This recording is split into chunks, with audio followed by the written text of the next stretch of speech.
Boa noite a todas e a todos. Paz e alegria. Noite. Maravilha estarmos juntos mais uma vez para refletirmos em torno de uma parábola evangélica.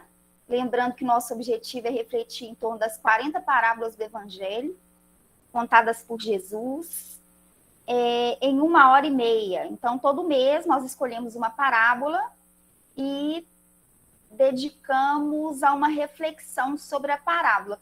Claro que não dá para fazer um estudo minucioso, como nós temos o hábito de fazer. Mas aquilo que nós já conseguimos abordar, analisar, refletir os pontos, particularmente eu considero que já seja aí um convite para instigante até para um aprofundamento posterior. Então, quem sabe um dia a gente não reflita em torno das parábolas, 4 estudos, né? Eu acho que seria interessante. A parábola que nós vamos estudar hoje, a parábola do filho pródigo, é uma parábola grande, uma parábola extensa, que se eu puder resumir a parábola em uma palavra, eu gostaria de arriscar e dizer que essa palavra é misericórdia. Misericórdia. Eu acredito também que tem uma grande mensagem de sabedoria. A gente passa a conhecer Deus através dessa parábola. Mas o componente misericórdia é muito presente nessa parábola. E é, inclusive, instigado pela própria narrativa. Essa passagem se encontra narrada por Lucas, no seu capítulo 16, e dentro do contexto que nós gostamos sempre de relembrar, se encontra também entre duas parábolas, e a anterior é a parábola, tem primeira parábola acerca da previdência, que nós vamos estudar. Eu amo essa parábola. Parábola acerca da previdência, não é providência, é previdência, de uma visão antecipada, né, para você organizar, fazer um plano de trabalho espiritual, de trabalho de espiritualidade. Parábola acerca da previdência e já adentra para uma questão daquela visão que Jesus vai explorar muito mais na parábola do filho pródigo, que é a questão do acolhimento, do amparo, do amor divino que envolve as criaturas humanas quando em momento de queda, de fraqueza, de falta de experiência. E aí, nesse contexto, ele elabora 3 parábolas, que é a parábola da ovelha perdida, da dracma perdida, e aí logo depois tem a parábola do filho pródigo. E posterior à parábola do filho pródigo, nós temos a parábola do mordomo infiel. Todas essas parábolas nós vamos estudar, tá bom?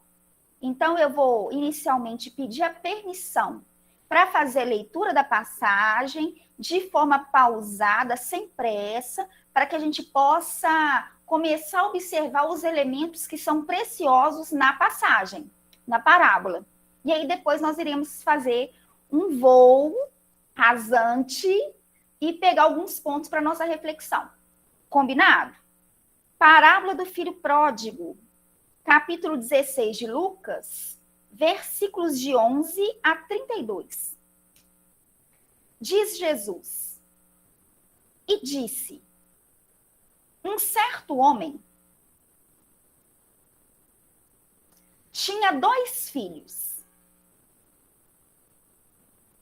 E o mais moço deles disse ao pai: pai, dai-me a parte da herança ou da fazenda, em outras traduções, que me pertence.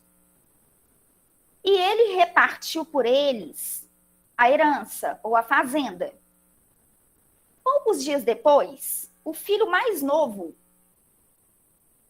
ajuntando tudo, partiu para uma terra longínqua, distante, e dali desperdiçou toda a sua herança, vivendo dissolutamente. Ele esbanjou tudo que ele tinha. E havendo ele gastado tudo, houve naquela terra uma grande fome e começou a padecer necessidade. E foi e chegou-se a um dos cidadãos daquela terra, o qual o mandou para os seus campos a apacentar porcos. E desejava alimentar-se das bolotas que os porcos comiam. Ou desejava encher o seu estômago com as bolotas que os porcos comiam. E ninguém lhe dava. E tomando em si, tornando em si, em outras traduções, e caindo em si, disse: quantos jornaleiros de meu pai têm abundância de pão e eu aqui padeço fome? Levantar-me-ei, irei ter com meu pai e dir-lhe-ei: pai, pequei contra os céus e perante a ti. Já não sou digno de ser chamado teu filho. Fazei-me como um dos seus jornaleiros. E levantou-se, foi para o seu pai, e quando ainda estava longe, viu seu pai e moveu-se de íntima compaixão. E correndo, lançou-se-lhe ao pescoço e o beijou. E o filho lhe disse: pai, pequei contra o céu e perante a ti. Já não sou digno de ser chamado teu filho. Mas o pai disse aos seus servos: trazei-me depressa o melhor vestido, e vesti-lhe, e ponde-lhe um anel na mão e alparcas nos pés. E trazei o bezerro cevado, e matai-o, e comamos, e alegremo-nos. Porque este meu filho estava morto e reviveu. Tinha se perdido e foi achado. E começaram a alegrar-se. E o seu filho mais velho estava no campo, e quando veio, chegou perto de casa, ouviu a música e as danças. E chamando um dos servos, perguntou-lhe o que era aquilo. Ele lhe disse: veio teu irmão e teu pai matou o bezerro cevado, porque o recebeu são e salvo. Mas ele se indignou e não queria entrar. E saindo o pai, instava com ele. Mas respondendo ele, disse ao pai: eis que te sirvo há tantos anos, sem nunca transgredir o teu mandamento. E nunca me destes um cabrito para alegrar-me com os meus amigos. Vindo, porém, este teu filho, que desperdiçou a tua fazenda com as meretrizes, e mataste-lhe o bezerro cevado? E ele lhe disse: filho, tu sempre estás comigo, e todas as minhas coisas são tuas. Mas era justo alegrarmos-nos e folgarmos, porque este teu irmão estava morto e reviveu. Tinha se perdido e achou-se. Esta é a parábola. Deu para acompanhar? Perceberam a riqueza da parábola? Perceberam? A quantidade de informações que nós poderíamos explorar nessa passagem. Muitas informações. Daria para a gente fazer um desmembramento da parábola para abordar diversos temas. Mas ficou para mim a tarefa complicada, que é escolher alguns pontos nessa riqueza toda de ensinamento para nós, escolher alguns pontos para a gente refletir. Aí vai ser a minha imposição, vocês vão ser obrigados a aceitar. Pode ser sim? Vamos lá. Primeira coisa. Essa parábola, ela tem um pai, 2 filhos e servos, funcionários, colaboradores. São os personagens da parábola. Um pai, 2 filhos e os servos. Ótimo. A parábola, inicialmente, vai chamar a atenção para uma atitude do filho mais novo. E aí a gente já começa a refletir em torno das metáforas do novo e do velho, do mais novo e do mais velho. Nem sempre a idade de um indivíduo, as primaveras, os anos vividos, querem dizer que psicologicamente falando e espiritualmente falando, a idade biológica está em sintonia, vamos dizer, com a maturidade do indivíduo. Não é porque é mais velho que é mais maduro. Tá claro? Uma outra coisa que nós vamos observar é que esse filho mais novo, embora o texto diz que ele era um filho mais novo, mas ele mostra para a gente um certo grau de inteligência, de análise, de atenção com a vida, que dá para ele, assim, vamos dizer, um diferencial muito precioso em relação ao outro irmão. Não é uma disputa. A família não deve ser a família de Adão e Eva, onde havia uma discordância imensa entre Caim e Abel, numa competição, numa briga egóica, apesar de que a figura de Caim e Abel, ela se encontra como metáfora na intimidade dos 2 filhos. Porque Caim e Abel é a dualidade do bem e do mal em nós. Do bem e do mal em nós. Não o mal como nós concebemos, mas o mal como a ausência do bem, como nos explicam os espíritos superiores. Tá claro? Não o mal como vulgarmente se coloca o mal, como o pecado, como uma coisa arquitetada. Porque para os espíritos superiores, não fazer o bem já é por si mesmo um mal. Então, o mal é a ausência do bem. E aí não é do bem. Eu queria chamar a atenção para isso já inicialmente, assim, para a gente já começar a entender que não é o bem de fazer um bem para o outro. É o bem proceder. Tá claro para todo mundo? Porque senão eu desfoco em mim e foco no outro. Vou trabalhar isso melhor. Veja bem, tem muita gente que fala que quando a gente fala de fazer o bem, a pessoa pensa que é fazer o bem para o outro. Caridade material, caridade moral, você dá uma cesta básica, se auxiliar. Isso é um dever nosso. Caridade para todos nós é um simples dever, como dizia o Chico.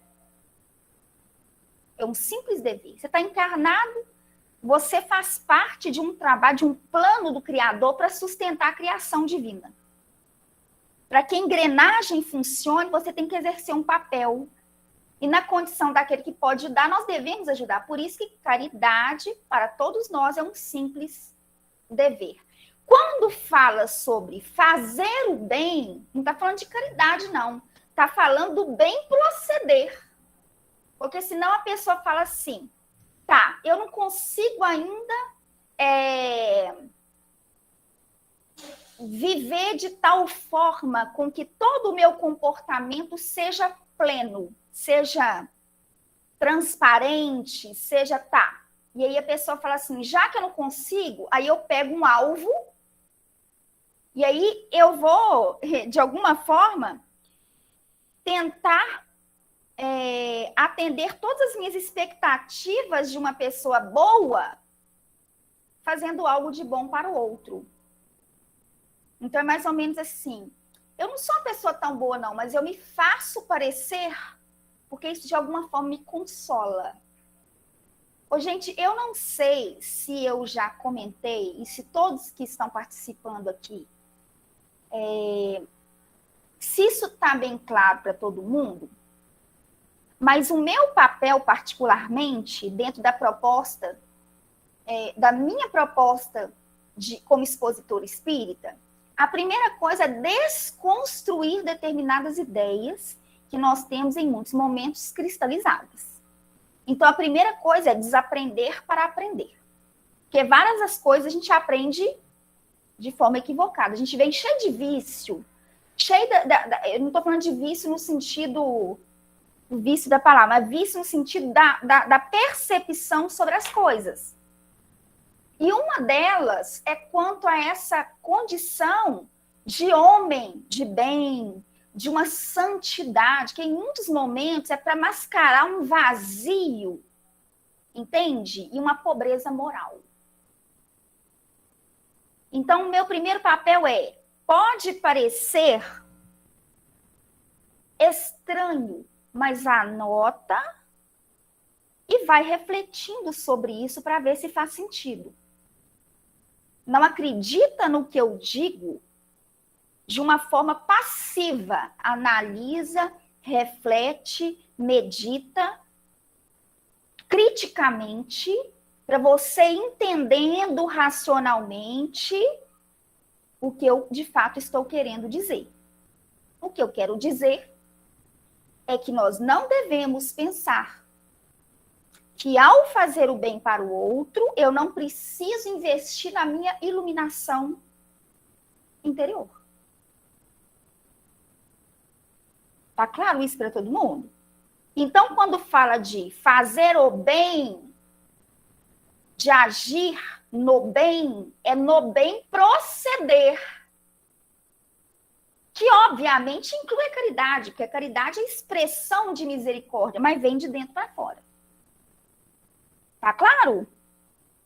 Então, nós não devemos substituir a iluminação de nós mesmos pela ajuda aos pobres e necessitados. A gente deve fazer isso por amor. E quando a gente faz por amor, esse amor sai de dentro para fora. E aí, já entendendo o que é o bem, que é o bem proceder, nós vamos analisar o seguinte. Como nós estávamos falando que o Caim e Abel é a dualidade, é a metáfora da dualidade do bem e do mal em nós, do bem proceder, né? E da ausência disso, dos nossos equívocos na vida, isso está em nós, nós vamos observar inicialmente no filho mais novo, porque ele é o primeiro personagem a aparecer.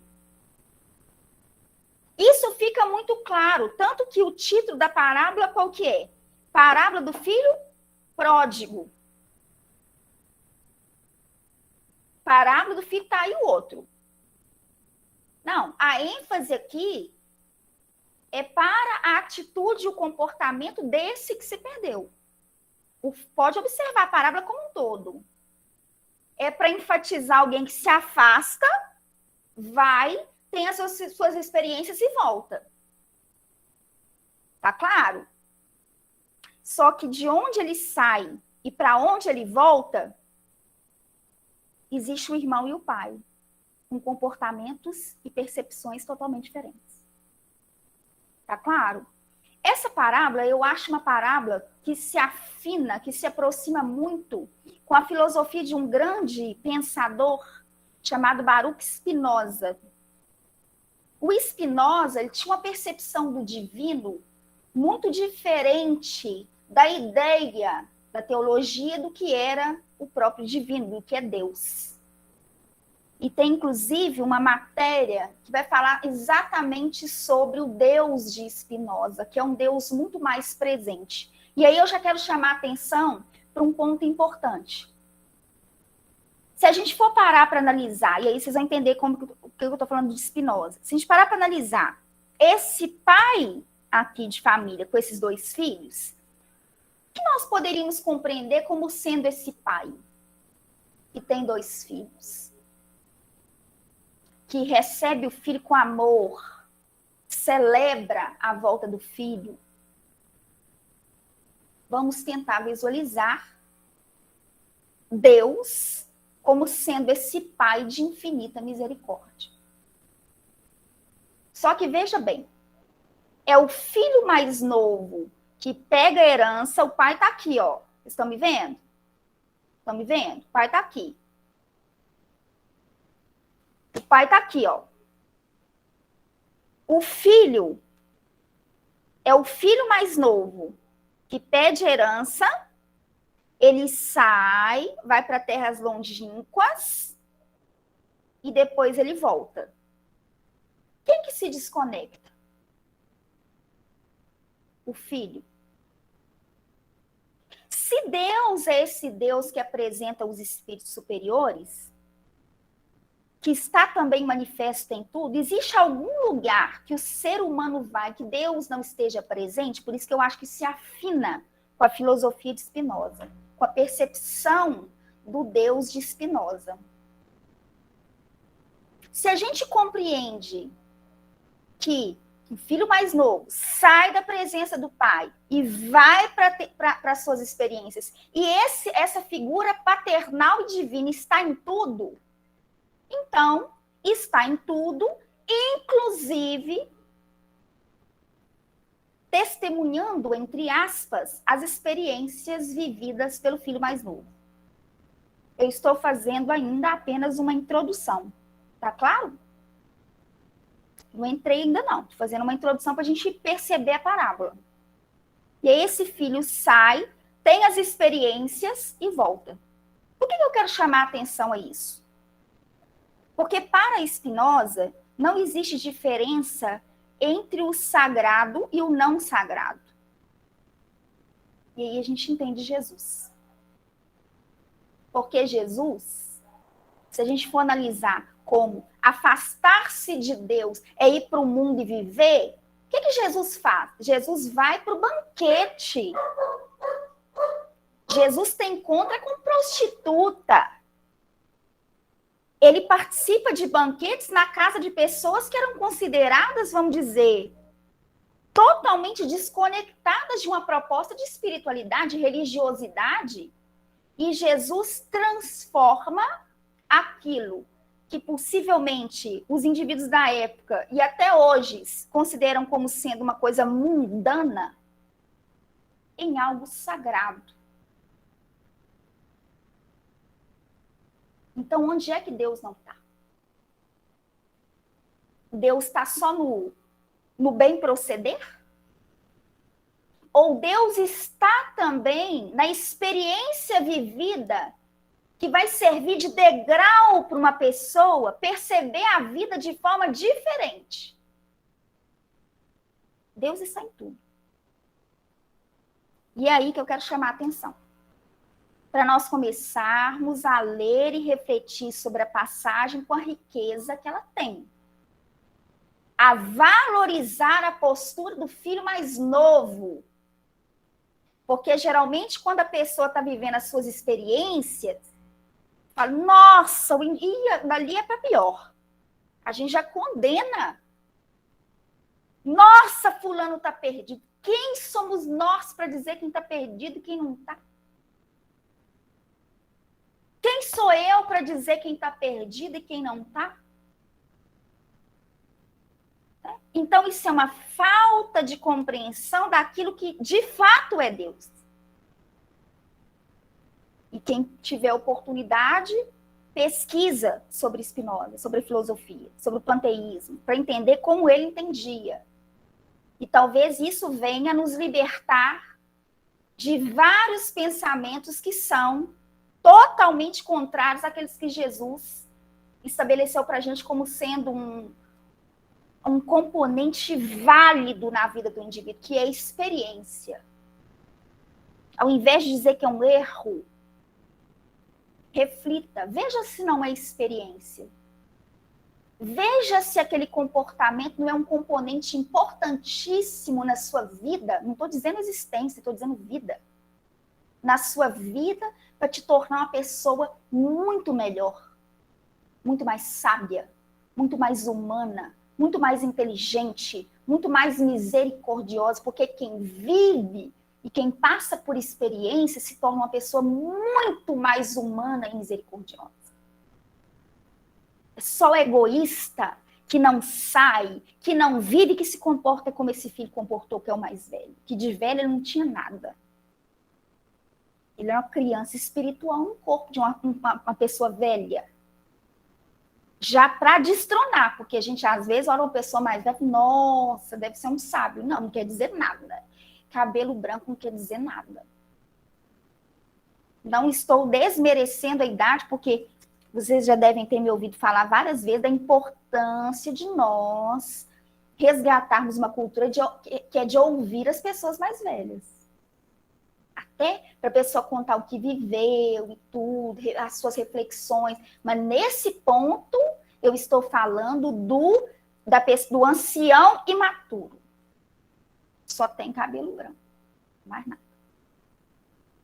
Porque há diferença de viver e sobreviver. Então, para quem se afina, se identifica com o filho mais novo, bora comigo refletir sobre a postura dele, para a gente aprender a valorizar a vida como a vida é. Que a vida é luta, a vida é experiência, a vida às vezes é arrependimento. Tá claro? É isso que é a vida. Se quiser o pacote completo, é isso que é a vida. Do contrário, ensinaram pra gente errado. Né? Um puritanismo que é quase débil mental. De que tudo é pecado. Tudo é imundo. Imundo é o sentimento humano. Imundo é o sentimento do filho egoísta. Isso é que é imundo. Isso é que é impuro. Né? Então, Jesus vai mostrar pra gente duas perspectivas totalmente diferentes. E que nós vamos escolher. O que a gente quer ser. Né? Se nós vamos valorizar a experiência ou adentrar num certo purismo do filho mais velho, que não erra, mas também que não vive. Esse é o ponto. Viver é arriscar. Como se diz Jesus, passemos para outra margem. Nós estamos aqui para passar para outra margem. E eu acho isso ótimo. E aí, um certo homem tinha 2 filhos. O filho mais moço disse ao pai, pai, dai-me a herança que me cabe, que me pertence. Primeira coisa, essa atitude dele foi uma atitude extremamente arriscada do ponto de vista do indivíduo que pede a herança para o pai antes da morte do pai. Lembram daquela passagem onde o indivíduo vira para Jesus, Jesus fala, segue-me. Ele fala, não, Senhor, deixa primeiro eu enterrar os meus pais. Ele fala, deixai os mortos o cuidado de enterrar os seus mortos. É porque depois que você enterra, o que era dos pais passa a ser seu. O que Jesus estava querendo dizer para ele é mais ou menos assim, outra metáfora, uma metáfora suavizada. Deixa quem é de César enterrar quem é de César. Só que ele falou de uma forma muito mais profunda.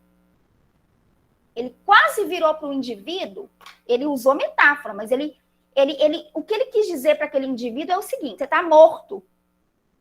Você está morto para valores morais. Só que Jesus enfatizou para ele que a postura dele, a negativa dele, o querer protelar para depois, era uma atitude de uma pessoa morta para os valores da vida. Mas Jesus respeita. Então, nesse contexto, veja bem. O filho vira e pede a herança para o pai. O que o pai faz? Um sermão? Não. O pai não faz sermão. E essa é uma grande mensagem para nós, tá? Porque a educação, o ensino, os valores devem ser, desde o princípio do surgimento do ser, o desenvolvimento do ser, até a compreensão de que vai chegar um determinado momento que aquele ser vai agir de acordo com a vontade dele. Ainda que você tenha exercido da melhor maneira possível o seu papel de mãe, o seu papel de pai. E aí, o que ele faz? Ele pega a herança e dá para o filho. E o filho, então, pega a herança e vai repartiu com eles. Veja bem a fala. Jesus, o pai não pega a herança e dá para ele. O pai pega a herança e reparte para os dois. Consegue perceber isso? Daqui a pouco a gente vai explicar melhor.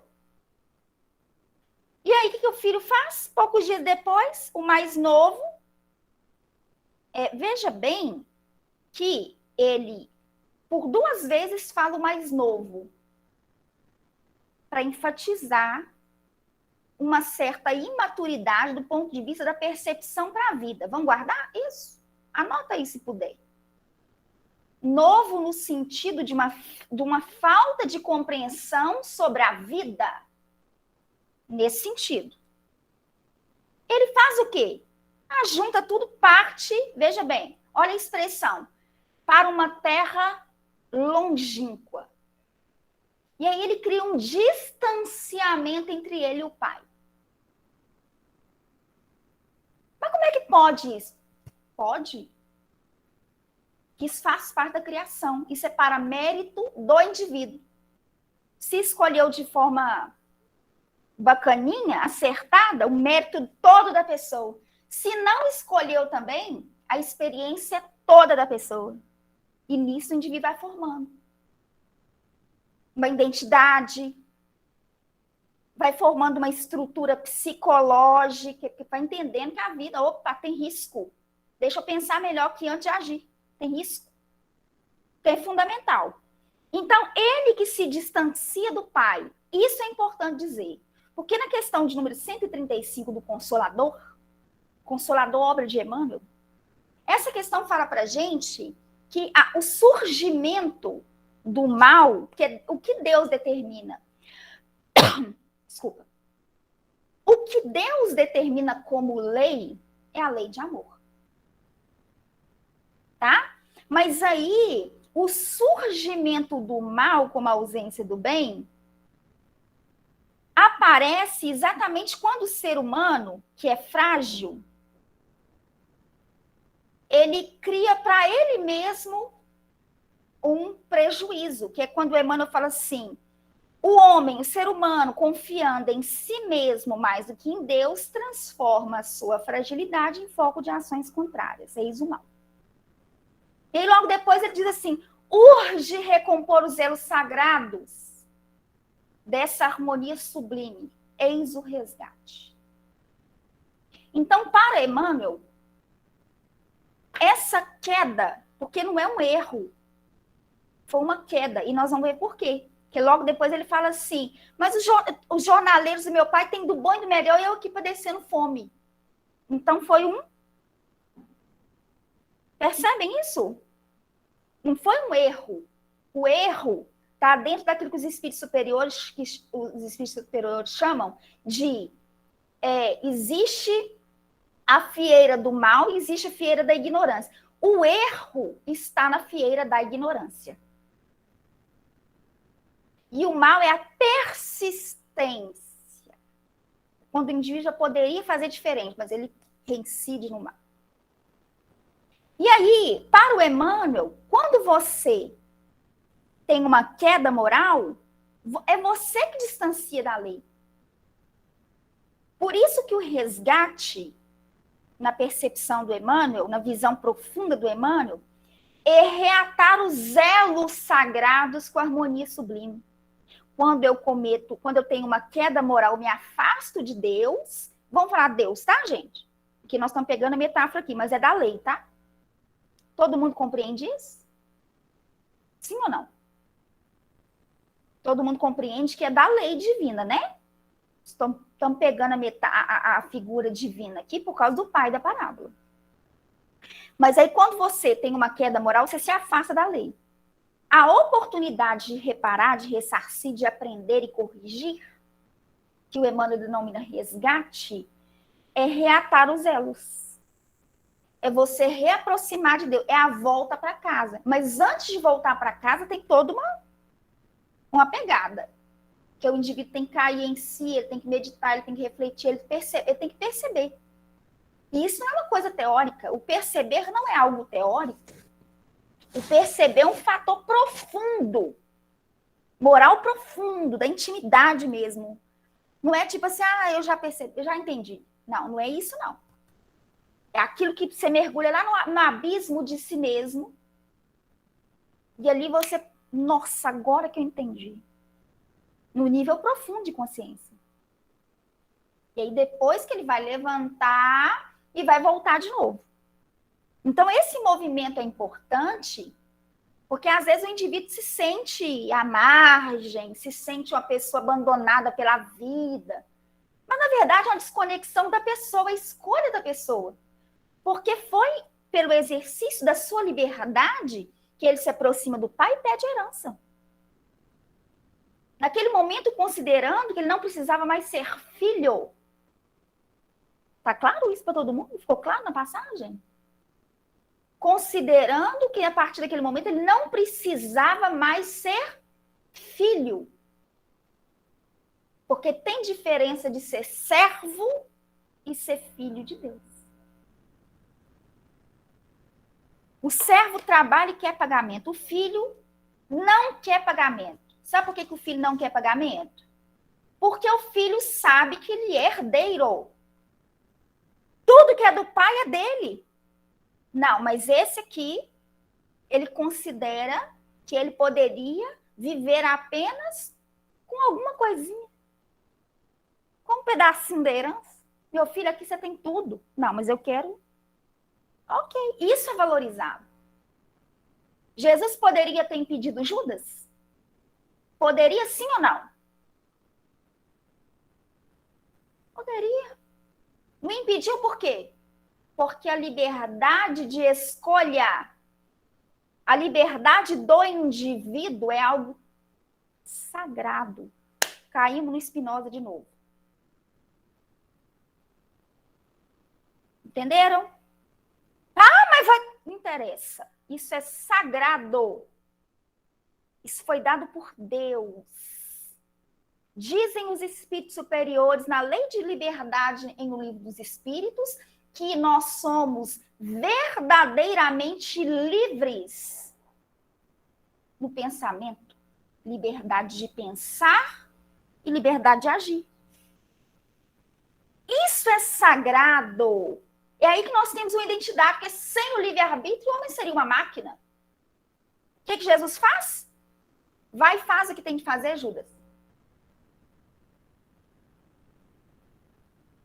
Quando Judas chega como guia dos soldados e sacerdotes, o Judas deu o que ele tinha e Jesus deu o que tinha. A que viestes, amigo? O Judas abraça ele e diz, beija e diz, salve, Rabi. Jesus, inalterado, pergunta, com um beijo, entregas o filho do homem, Judas?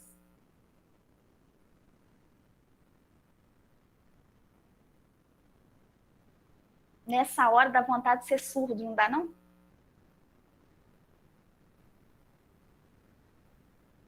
Percebe a profundidade da fala de Jesus?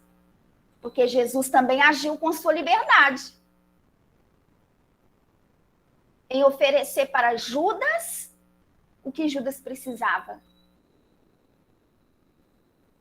Com um beijo, entregas o filho do homem, Judas? Não precisava te falar mais nada. Era Pestalozzi quando pegava aqueles aluninhos. Quem é a pessoa aí sabe? Sabe aqueles menininhos? E você olha assim, você fala, não, já sei de onde que esse menino veio. Hein, Adriana? Os professores sabem, ó. Que as meninas terrível, terrível, deixar eles destrói a escola inteira. Sabe esse que o professor tem que segurar para não dar um tapa no menino desse? Sabe o que o Pestalozzi fazia? Pegava esses menininhos e colocava no colo. E tratava com tanto amor que as crianças choravam.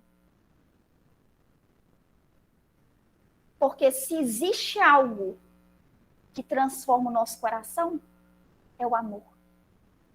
É misericórdia. E isso detona com a gente. Então, veja bem que coisa linda isso. Ele sai, vai adquirir experiência, depois ele vai voltar. Mas ele não vai voltar o mesmo. Volta um outro filho. Já não volta mais novo. Entende isso? Por quê? Porque esse processo de sair, ter as suas experiências, e aí que vem a beleza. Olha que interessante. A gente não conta com isso, né? Quando vem uma possibilidade de a gente escolher entre alguma coisa, a gente não conta que vai dar alguma coisa errada. Porque o filho não contava aquela fome. O filho mais novo não contava que aquela cidade ia ter uma fome.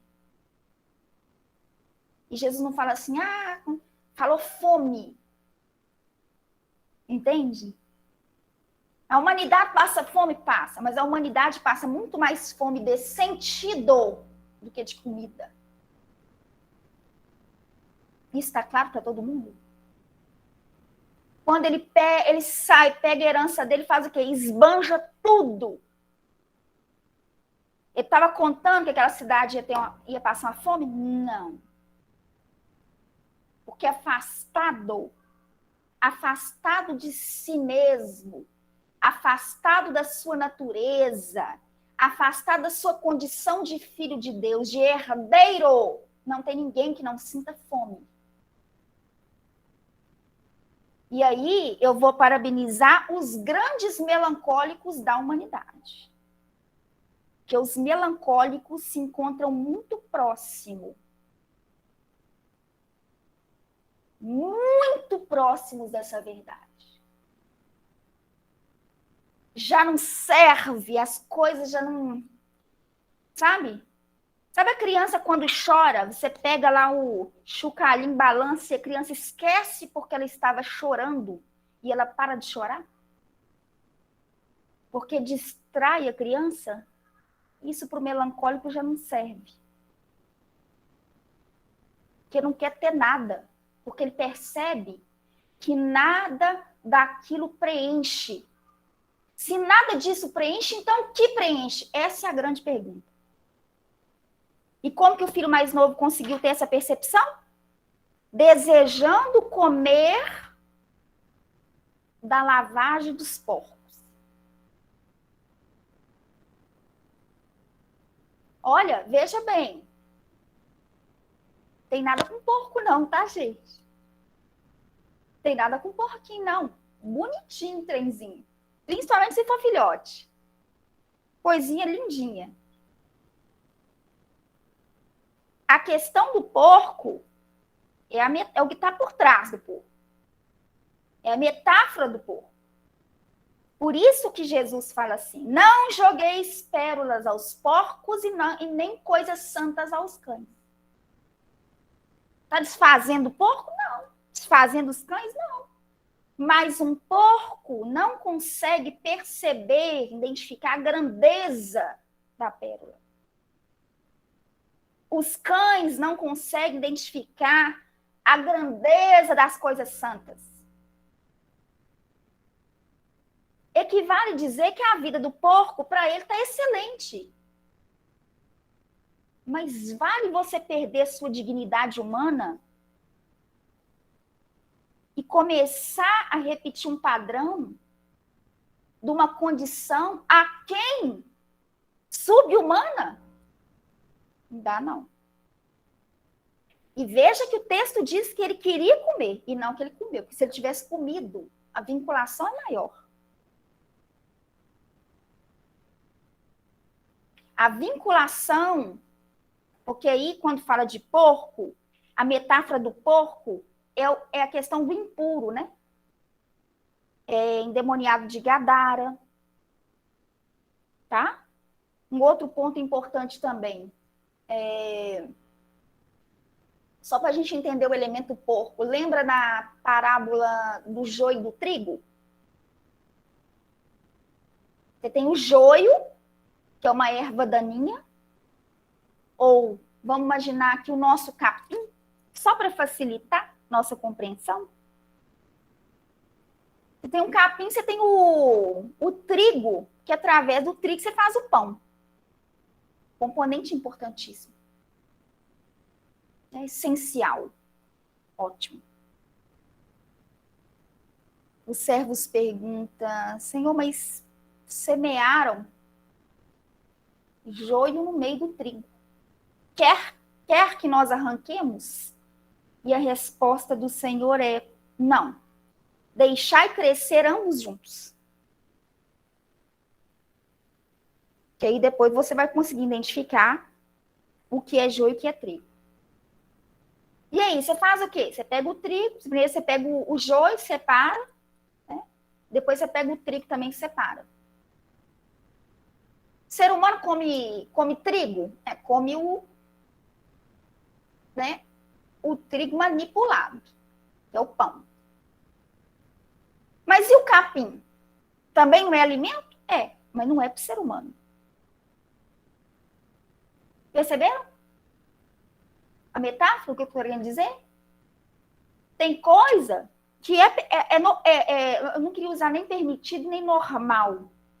Mas tem coisa que é perfeitamente compreensível na condição do animal, mas não é na condição de um ser humano. E aí que está a grande questão. Foi padecendo fome, e aí vem o evangelho, vem Jesus nas bem-aventuranças e diz, bem-aventurados os que têm fome e sede de justiça. Olha o bem proceder novamente. Porque não é justiça que você exige que o outro cumpra. É justeza de atos. Bem-aventurados aqueles que têm fome e sede da justeza de atos. De ser justo. É do bem proceder. A Rosma não dou conta de fazer tudo, não interessa. Você tem que ter fome e sede. Quem tem fome e tem sede vai buscar. Você não vai ficar sentada, tô com fome. E vai só definhando a vitalidade. Não, você vai, isso aí a gente tem no relato de indivíduos que caíram, um avião e tudo, a pessoa come o que tiver para sobreviver. Porque é necessidade básica, mas a gente faz isso do ponto de vista moral? É o que Jesus está pedindo, é o que Jesus está orientando. E esse indivíduo, ele só teve essa sede, essa fome, porque ele estava distante. E nessas terras longínquas, ou seja, distante da sua própria natureza, da sua própria condição, da sua própria vocação. E quando eu falo natureza e vocação, eu estou falando daquilo que é seu. Sabe aquilo que faz seu coração vibrar? É isso. E aí, ele naquela condição quase sub-humana, porque ele não comeu da lavagem, quase sub-humana, ele para e pensa, mas tem uma coisa errada. Olha, isso aí, gente, é o que eu queria chamar a atenção. A gente valoriza muito um templo religioso, iluminado. A gente esquece dos lugares mais sagrados, vamos dizer, da condição de queda moral, que talvez Deus se faça mais presente no coração do indivíduo.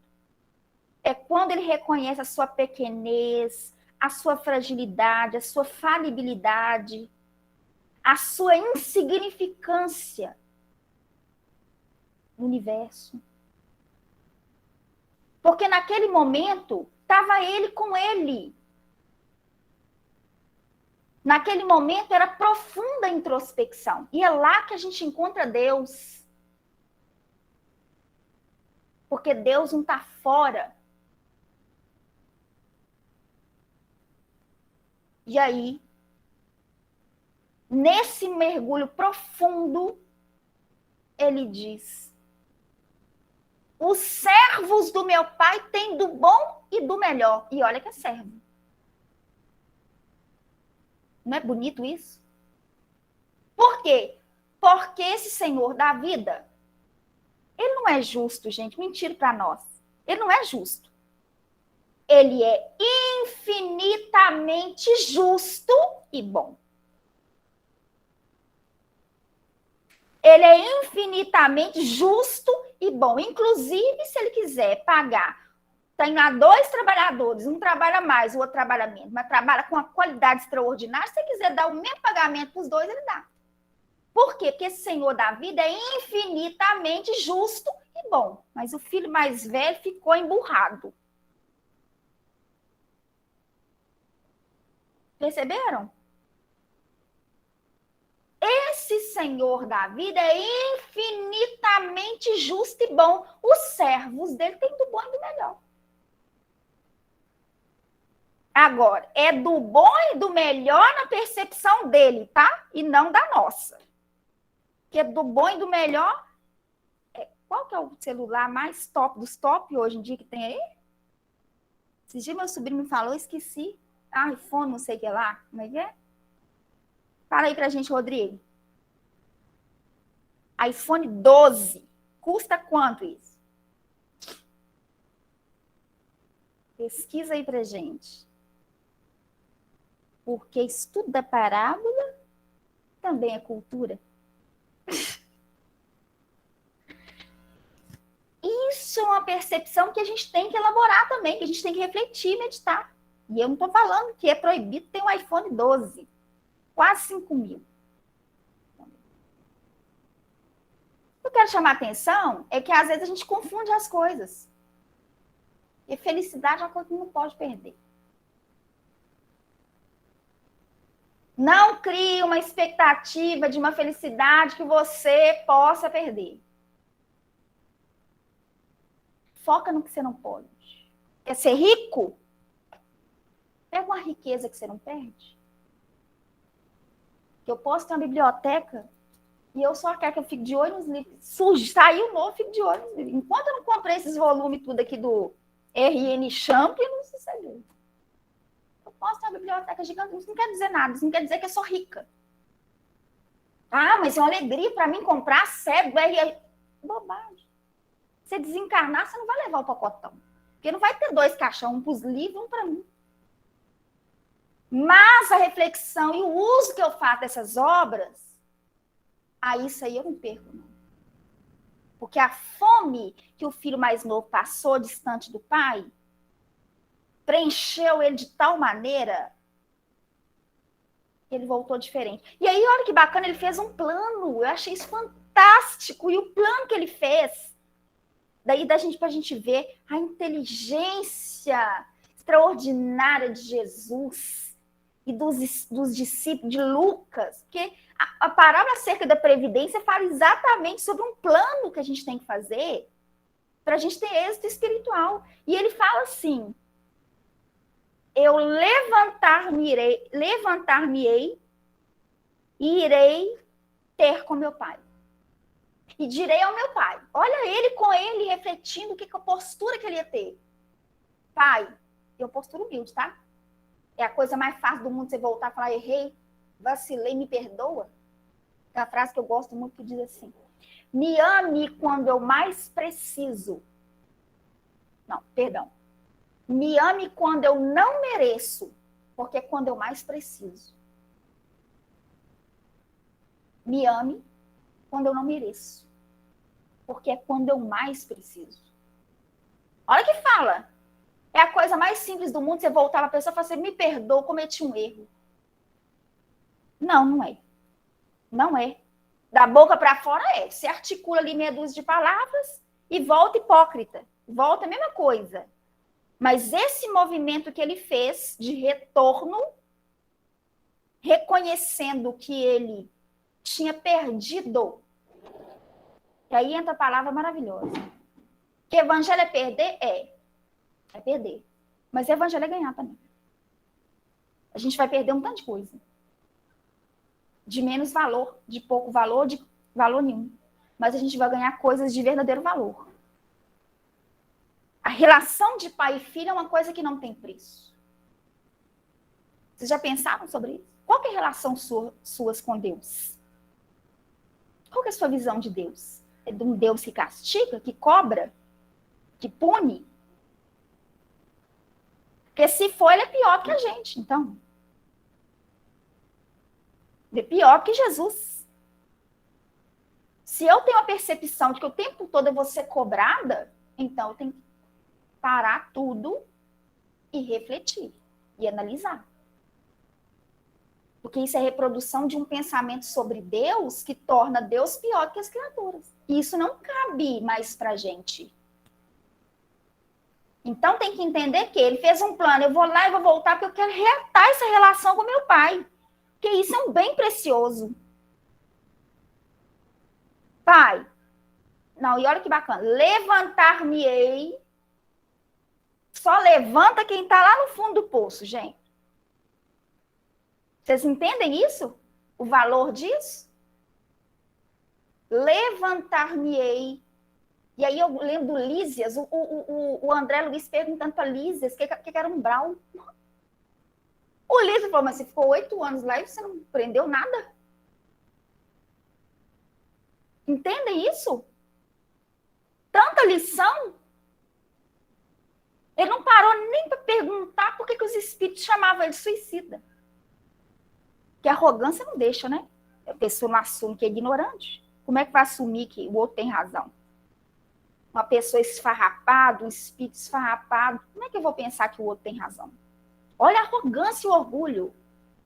Nem para olhar para o lado e falar, onde que eu tô, gente? Que lugar que é esse aqui? Deixa eu ver, deixa eu observar. Ele ia sair de lá rapidinho. Ele ia sair de lá rapidinho. Percebe? E aí ele falou, levantar-me-ei e irei ter com meu pai. E aí tem um comparativo importante. Que era um comparativo de onde ele estava e onde o pai estava. Pergunta que não quer calar.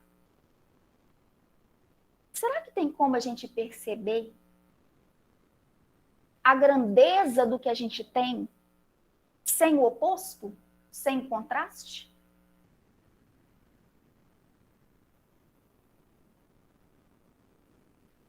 Ou em muitos momentos, eu não estou dizendo todos, mas em muitos momentos é necessário contraste até para você entender a grandeza do que você tem.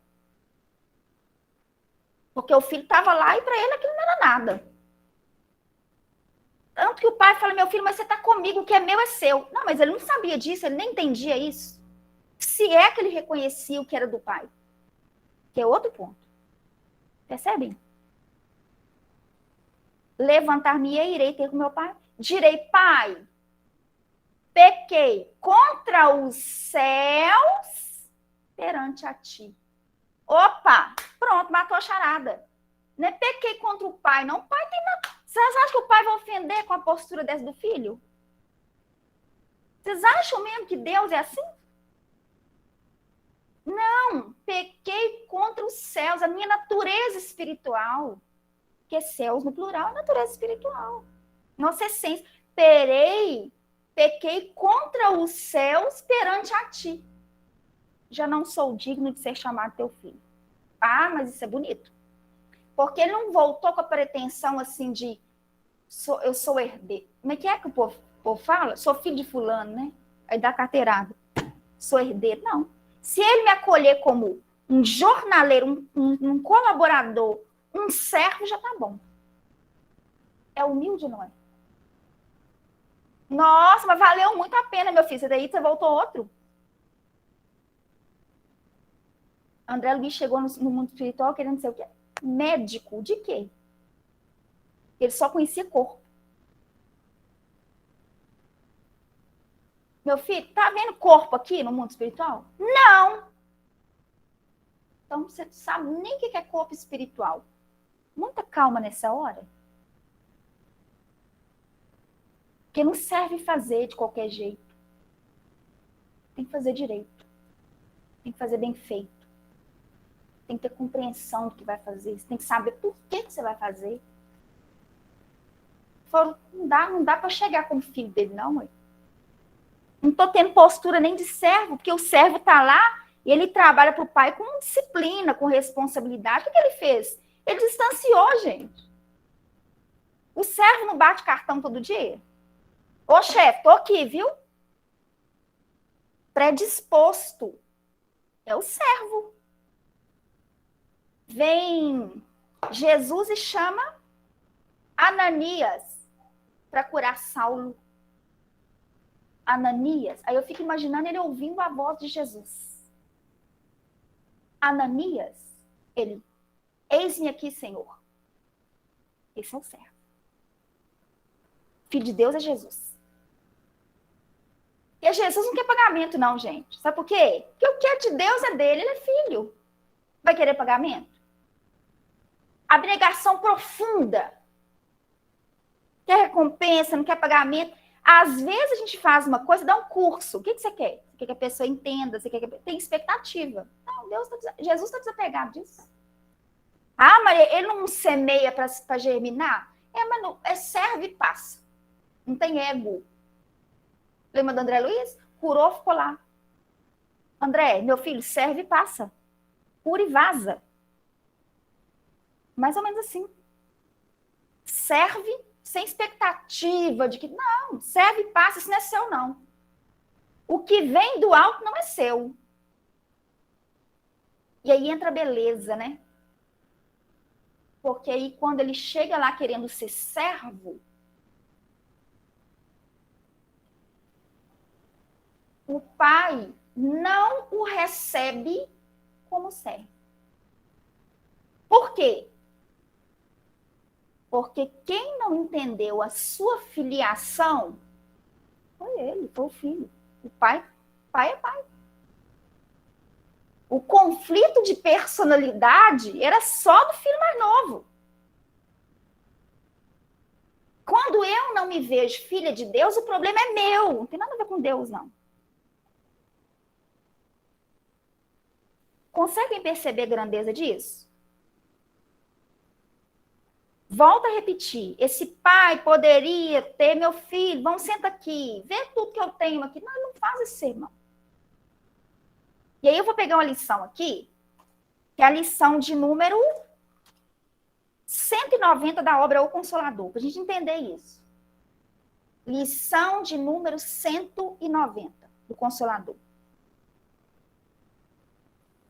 Quando os filhos são rebeldes e incorrigíveis, impermeáveis, veja bem, a todos os processos educativos, como devem proceder os pais? Gente, esse ponto aqui não é um ponto só assim para orientar, não.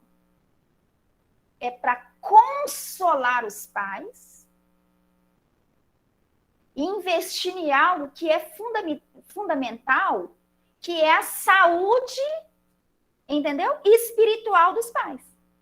Mental, emocional. Isso aqui, essa resposta, é fundamental para a pessoa não perder o seu piso e os seus valores devido aos filhos, ao comportamento dos filhos. Veja bem, o pai não deixa de ser pai. O filho que se comporta como se não fosse. Lembra daquela fala de Jesus? Amai os vossos inimigos para que sejais filhos do vosso Pai que está nos céus. Uai, mas não é todo mundo que é filho de Deus, não? Que é filho de Deus mas se comportar como filho de Deus é outra coisa. Consegue perceber? Se comportar como filho de Deus é outro departamento. Então, o pai não pode perder a sua condição de ser pai, porque senão, se aqui o pai perdesse, e ele percebe que ele não vai atrás também do filho? Vocês perceberam isso?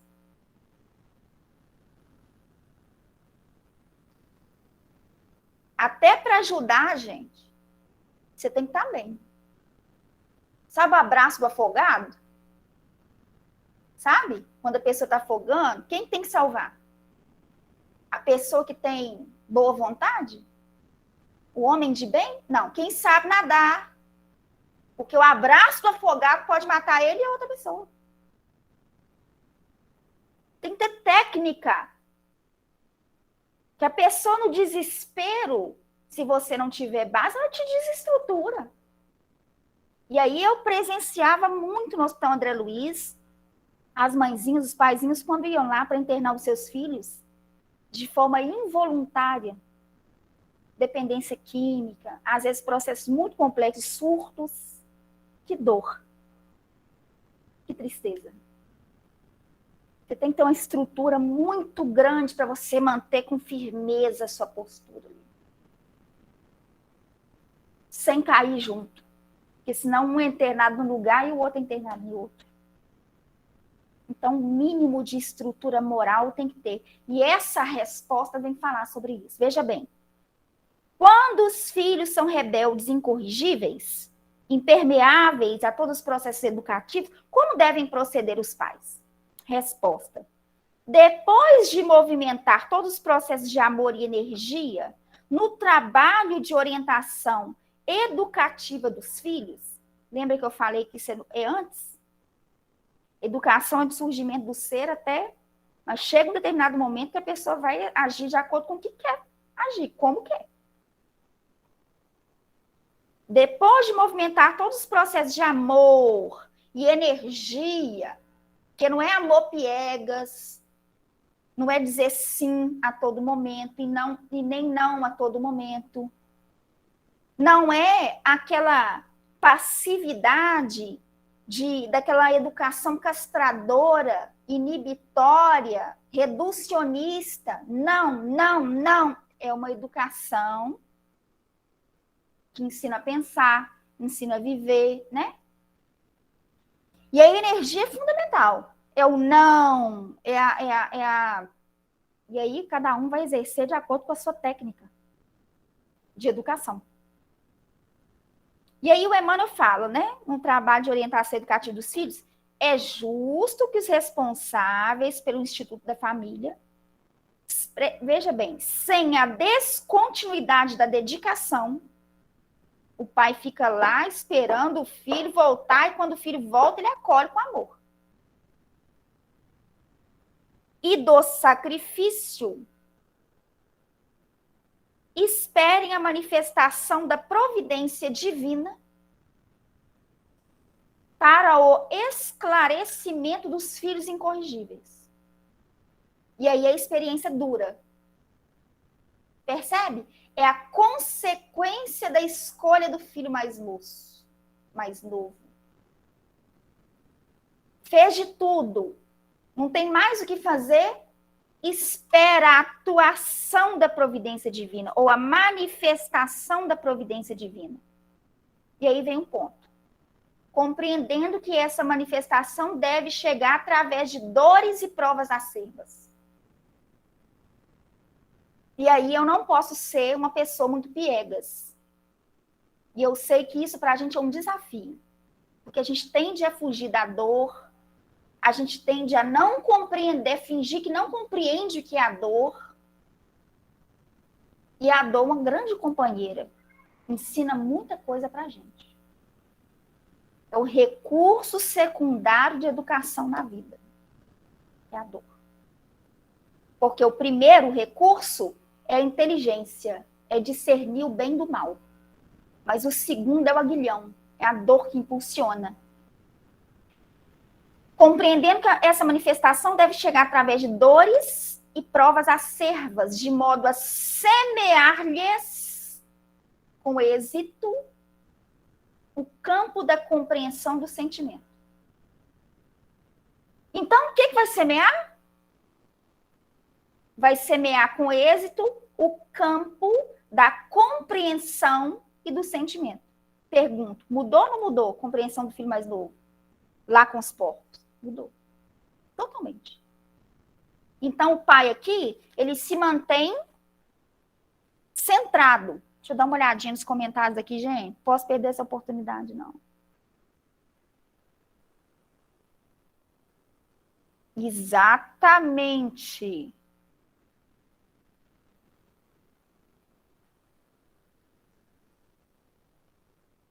Os servos são os servos de todos os tempos, que se mantêm ali anônimos, fiéis, dedicados.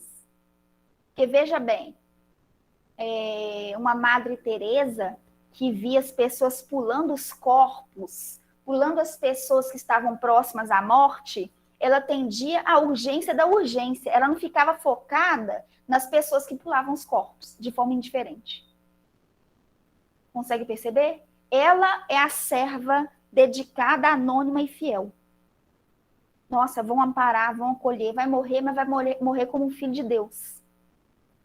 Porque, geralmente, qual que é a tendência humana para desviar do foco? Que absurdo, as pessoas pulando os corpos, gente. Tá vendo o povo morrendo aqui, não? É assim, não é? Que é mais fácil eu criticar um trabalho feito. Ah, tá preocupado com isso, não. Tá preocupado com o filho que foi, o filho que voltou, o outro pirracento que tem que... Não, tá focada. Porque os servos aqui são dedicados. São anônimos. Ele fala, vai, faz isso, faz aqui, pega a roupa, sandália, pega o bezerro. Eles fazem. Por quê? Porque, guarda isso que eu vou falar. Que isso aqui é importantíssimo para nós. Para a gente não perder a oportunidade. Se der para a gente, na casa espírita, uma tarefa de limpar o chão, vamos abraçar a tarefa de limpar o chão com alegria, amor e dedicação. Que alguém limpa. Vocês já se perguntaram isso? Alguém limpa. Anonimamente. Alguém lava o banheiro. Ah, mas vou lavar o banheiro. Mas por que não? Se o outro lava, o que te diferencia do outro? E assim a gente vai se descobrindo, a gente vai se conhecendo. Por que não pode pegar tarefa simples, que ninguém vai ver? Por que a disputa de pegar tarefas de visibilidade? Por quê? Sendo que tem tanta coisa para fazer. Não. Porque quer ser filho, não quer ser nem servo. Quer virar e dizer, eu estou sentada aqui no... Como é que é o nome daqui? No camarote. Sou filho de Deus. Não é nada, não é nem servo ainda. Porque o servo se compraz em servir. Maior no reino dos céus é aquele que se fizer servo de todos. Diz Jesus. Quando ele lava os pés dos discípulos, veja bem a postura dele. Ele vai lá, pega uma toalha, cinge a cintura como um escravo. Filho do homem, o Cristo de Deus, agindo como escravo. Cinge a cintura. Pega uma vasilha e vai lavar os pés dos discípulos. Na hora que Pedro vê aqui, ele fala, não, Senhor, não vou permitir. Porque Pedro, ele era um indivíduo identificado com hierarquias.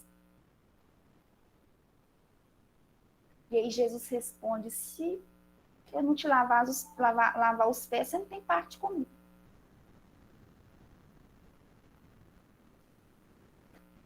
Você acha humilhante, Pedro? Lavar os pés? Que alguém tem que lavar, não tem? Consegue perceber a grandeza do evangelho que destrona o ego da gente? Pois é. Seja o servo anônimo. Ah, não interessa se você pegou só sandália para pôr no pé do filho. Que absurdo. Aí vem o ego, né?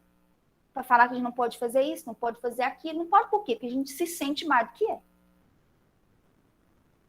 E aí tá a advertência de Jesus, fala, ó, senta nos primeiros lugares não, tá? Baixa a bola. Vai sentar lá atrás. Baixa a bola. Tem que aprender o seu lugar. Você é filho? Não. Então você vai agir como servo. E qual que é o problema disso? Os pássaros servem. Os pássaros cantam gratuitamente. Você adentra uma trilha, você vê o quê? Você vê bromélia, você vê orquídea, tá ali. Porque isso é que é bonito, é que é maravilhoso. Ah, mas ninguém vai ver a orquídea, não interessa. A natureza dela é florescer. Não interessa. Não, mas a gente quer florescer para o outro ver que você está florescendo. Ou seja, pior do que o filho mais velho. Porque o filho mais velho queria aparecer também, egoísta. Mas você nunca me deu um animal, um carneiro para matar, para me alegrar com os meus amigos? Meu filho, qual que é o motivo? E aí tem uma frase linda que diz assim, pô, fala assim, mas no evangelho tem alegria? Não tem, ué. As bodas de Caná é por alegria. Parábolas das virgens. O povo até fala que a cura da sogra de Pedro também foi uma alegria. Que ela, depois que ela foi curada, ela levantou e serviu. Porque a característica da sogra do Pedro é de uma pessoa que servia os outros com alegria, com otimismo. E aí,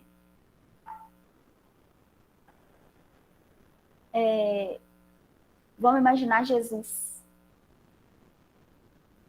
Naquela atitude dele de alegrar com os amigos, né? Mas tinha uma causa ali, ele estava selando uma aliança. Não, mas o filho queria comemorar. Mas comemorar o quê? Porque o pai, de fato, estava comemorando algo digno de ser comemorado. Alguém estava morto e ressuscitou. Dizem os espíritos, diz o evangelho, que só tem um momento que tem uma festa no céu. Que é quando um pecador se arrepende. Esse momento tem uma festa no céu. Quando o morto se reconhece morto e revive e ressurge. E aí, morto é no sentido moral da palavra. Tem uma frase de Ezequiel no capítulo 33 que diz assim: por mim mesmo juro, disse o Senhor, que não quero a morte do ímpio, senão que ele se converta, deixe o mau caminho e que viva. Eu vim para que tenham vida e tenham em abundância. Ressurgiu, opa, agora vão matar um bicho. Vamos comer junto. Vamos nos alegrar, porque estava morto, estava perdido e se achou. E aí entra beleza. Porque, veja bem, ele não fala assim, estava perdido e alguém achou. Não, se achou. Às vezes a gente quer apontar caminho para os outros, né? Quer dar resposta pronta. Eu não tenho que ficar na expectativa da Vilma me achar e me conduzir, não. Eu tenho que me achar. Está aqui, gente, no texto. Era justo, meu filho, alegrarmos-nos e folgarmos, porque este teu irmão, que olha que bacana, ele era tão egoísta, mas tão egoísta, esse outro filho, que quando ele foi falar com o pai, ele virou e falou assim, que esse teu filho aí, vocês perceberam na parábola que ele fala assim? Ele não fala, porque meu irmão, pai, que foi um irresponsável, eu fico imaginando a briga de família.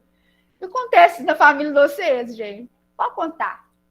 As famílias é tudo igual aqui também. Aí ele vira e fala pirrar. Olha o nível da pirrar. Que esse meu irmão, ele não fala assim, ele fala, esse teu filho. Só essa fala aí já dá para marcar uma psicanálise para ele. Eu fico, peraí, nós vamos marcar uma psicanálise agora, porque o seu nível de conflito tá. Que a boca fala do que tá cheio o coração, né? Que esse teu filho, aí o pai faz questão de dizer, que esse teu irmão. Por que não teve misericórdia? Ah, não, voltar aqui porque não pode perder. Fim da meada. Esse seu irmão estava morto e reviveu. Tinha se perdido e achou-se. Não sou eu que vou achar o Rodrigo, não. O Rodrigo tem que se achar. Vocês percebem isso? Eu que tenho que me achar. Eu que tenho que me situar e falar assim, gente, eu acho que eu estou meio distanciado da realidade. Acho que eu estou meio alienado. Peraí, deixa eu me encontrar aqui. Porque só eu que sei o que de fato eu sou, ou o que eu posso ser. Não é o outro. Mas vamos voltar para o filho egoísta. Que um era esbanjador de dinheiro, o outro era esbanjador de egoísmo. Por que será que ele não teve misericórdia? Hein? Por que será que ele não recebeu o irmão como o pai recebeu? Ele não era mais velho? Não, ele era só um pouco mais velho do ponto de vista da idade, da ordem cronológica. Mas ele não era maduro. O que isso quer dizer? Não espera dos outros que o outro não pode dar, não. Tá claro para todo mundo? O que o outro pode dar? Contente-se com o que ele pode dar. Agora, já você deu o seu melhor a cada dia. Mas em relação ao outro, contente-se com o que ele pode dar. Questão de número 643 do Livro dos Espíritos. Essa pergunta é fantástica. Há pessoas que, por sua posição, não têm possibilidade de fazer o bem? Ah, Rosa, mas ele não podia fazer nada, não. O pai já tinha feito. Mas você receber com amor uma pessoa que foi para o fundo do poço e voltou, que é humilhante para quem volta. Ou coisa boa que você, nossa, estava sentindo sua falta, uma pessoa tão... Mostrar para a pessoa o valor que ela tem, a falta que fez. Há pessoas que, por sua posição, não têm possibilidade de fazer o bem? Não. Não há ninguém que não possa fazer o bem. Somente o egoísta não encontra jamais a ocasião de praticá-lo. É suficiente estar em relação com os outros, homens, para se fazer o bem. E cada dia da vida oferece essa possibilidade a quem não estiver cego pelo egoísmo. Porque fazer o bem não é apenas ser caridoso, mas é ser útil na medida do possível, sempre que o auxílio se faça necessário. Ô pai, pode deixar que eu pego lá a sandália e a roupa para ele. Pronto. Seria uma baita de uma recepção. Não. O outro praticamente ressuscitou e a pessoa achou ruim. Consegue perceber a diferença dos filhos? Cada um está no seu nível de entendimento. Ah, mas o outro também não tinha maturidade. Não tinha, mas ele foi viver. Ele foi viver, não tenho medo de viver. E é até ruim eu falar assim no imperativo. Mas que não tenhamos medo de viver. Se essa vida for te produzir um nível de raciocínio, de reflexão, de entendimento sobre a vida, que pode te tornar mais humano. Porque ele voltou totalmente renovado. E aí imagina ele que fez o plano de ser colaborador do pai. Não, se me der só um servicinho lá, eu já tô ótimo, tá ótimo, tá excelente. E ver o pai recebendo ele como filho, aqui ó, roupinha nova. Nossa, que metáfora! A veste nupcial. Roupa nova. Por quê? É homem novo, é outra pessoa. Lembra da veste nupcial? Se não tiver vestido, se o perispírito não tiver limpo, se o corpo espiritual não tiver limpo, não tem como, meu filho, você manter aqui, porque aqui é casamento. Não tem como. Foram lá, aqui, ó. E, ó, outra sandalinha. Tá falando de estrutura, tá falando de base. Aqui, ó, você vai caminhar de outra forma agora. Sabe aquela experiência que te torna uma pessoa tão diferente que você já não caminha da mesma maneira? Você já não caminha da mesma maneira. Você não vive da mesma maneira. Aquela atitude dele de voltar, de fazer exatamente... Porque veja bem que ele não fez uma promessa para si e descumpriu depois. Ele voltou lá e falou exatamente... E eu achei tão linda a primeira vez que eu li essa parábola, eu já não me lembro mais quanto que eu li, mas isso foi uma coisa que me marcou. Gente, ele prometeu, cumpriu exatamente. Porque o evangelista replicou a fala dele perfeitamente, sem tirar uma palavra. Ele chegou lá e falou, pai, pequei contra os céus e perante a ti. Eu não sou digno de ser chamado teu filho. Olha a percepção dele sobre si mesmo. Mas aí que vem a expressão da misericórdia. O que é misericórdia? Compaixão pela miséria do coração alheio. misericórdia, misericórdia, miséria, coração. A misericórdia, a compaixão pela miséria do coração alheio. Meu filho, antes você era um miserável moral, agora você já aprendeu. Agora você é uma pessoa um pouco mais rica. Entende? Já vai estar entendendo a vida de forma diferente. Volto a repetir. O porco não sabe identificar o valor de uma pérola. Os cães não sabem identificar o quão sagrada são determinadas coisas. Cabe a nós enxergarmos na vida o que é sagrado, o que é belo, o que é rico, e valorizar isso. Tudo que é de Deus é nosso. Nós somos herdeiros. Para que ficar brigando por uma coisa que é sua? Conseguem perceber isso? Nós somos herdeiros. Quem saiu do paraíso fomos nós, gente. O paraíso está lá. Dentro da metáfora da Gênese, foi criado primeiro o paraíso, depois o ser humano. O paraíso está lá. Cabe a cada um entender essa abundância divina, essa riqueza divina, o sagrado que está em tudo. Que está em tudo. É o mais importante. Valorizar a experiência. Para ter essa visão que o pai teve com o filho. E aí, eu tinha outras questões para a gente trabalhar aqui. O tempo acabou, não vai dar tempo, mas eu gostaria apenas de passar para vocês a questão que é sobre a percepção de Deus ou do pai que vai ver o filho, né, sucumbir a uma prova. Essa é uma questão também que é boa de ser meditada. É questão de número 871 do Livro dos Espíritos, que fala muito sobre o valor da experiência. O quanto a vivência... Exatamente. Até meia-noite. Vamos terminar isso meia-noite hoje. O quanto a vivência é importante para nós. O quanto é rica. Vamos abrir mão daquela visão de pecado, daquela visão pesada, e vamos celebrar a experiência. Se a gente cometer um deslize, vamos levar isso com leveza. Sem ficar naquele trauma, naquele orgulho, como se nós não pudéssemos errar, cometer um deslize, um equívoco, que faz parte da trajetória. Combinado, gente? Bom demais isso do Evangelho. Bom demais. Melhor coisa da vida. Muito obrigada pela companhia. E aí eu passo a palavra agora para a Adriana, que é nossa coordenadora, que ela vai finalizar para a gente. Obrigada pela companhia. Até mês que vem, na primeira quarta-feira do mês, tá?